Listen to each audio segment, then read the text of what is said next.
Good morning, faith friends. It is Monday after the Resurrection Day. It's a beautiful day. Sun's shining. It is 55 degrees here in Orange, Texas, and I couldn't complain about a thing other than, kind of isolated from everybody. Miss you guys a lot.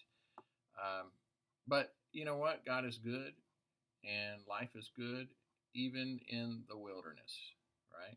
God doesn't waste anything in our lives. So let's be paying attention and watching how God is at work and letting Him do the work within us that He wants to do and needs to do. We need to trust Him completely because He's got this and He's got us. We rest securely in the God of all provision, the God of all love, the God of all grace. We rest securely in His grip. God is good all the time. I just wanted to share with you something that I read that I really liked. It's written by Christy Bothur, and it is called "How the Virus Stole Easter," with a nod to Dr. Seuss. "'Twas late in 19 when the virus began, bringing chaos and fear to all people, each land.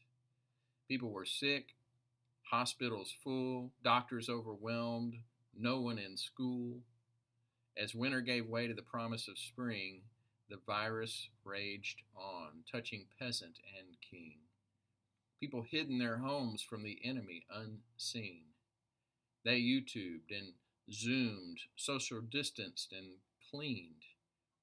April approached and churches were closed. There won't be an Easter, the world supposed. There won't be church services and egg hunts are out. No reason for new dresses when we can't go about. Holy Week started, as bleak as the rest. The world was focused on masks and on tests. Easter can't happen this year, it proclaimed. Online and at home, it just won't be the same. Maundy, Thursday, Good Friday, the days came and went. The virus pressed on, it just would not relent. The world woke Sunday and nothing had changed. The virus still menaced. The people estranged. Pooh-pooh to the saints, the world was grumbling. They're finding out now that no Easter is coming. They're just waking up. We know just what they'll do. Their mouths will hang open a minute or two, and then all the saints will all cry, boo-hoo. That noise, said the world, will be something to hear. So it paused, and the world put a hand to its ear, and it did hear a sound coming through all the skies. It started down low, then it started to rise. But the sound wasn't depressed. Why, this sound was triumphant. It couldn't be so. But it grew with abundance. The world stared around, popping its eyes. Then it shook. What it saw was a shocking surprise.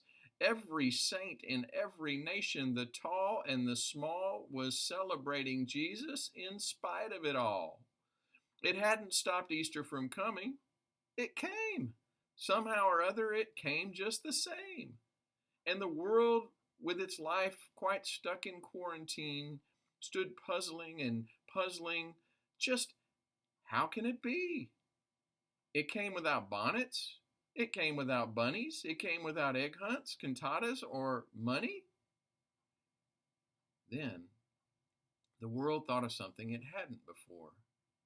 Maybe Easter, it thought, doesn't come from a store.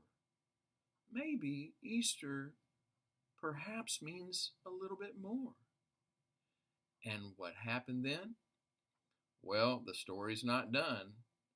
What will you do? Will you share with that one or two or more people needing hope in this night? Will you share the source of your life in this fight? The churches are empty, but so is the tomb. And Jesus is victor over death, doom, and gloom. So this year at Easter, let this be our prayer as the virus still rages all around everywhere. May the world see hope when it looks at God's people.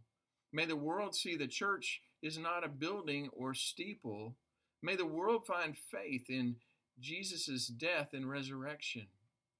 May the world find joy in a time of dejection. May 2020 be known as the year of survival. But not only that, let it start a revival. Love you guys, and let's celebrate the resurrection today and every day in the way that we live, in the way that we believe. And until we meet again or see each other again, God bless you, love you, see ya.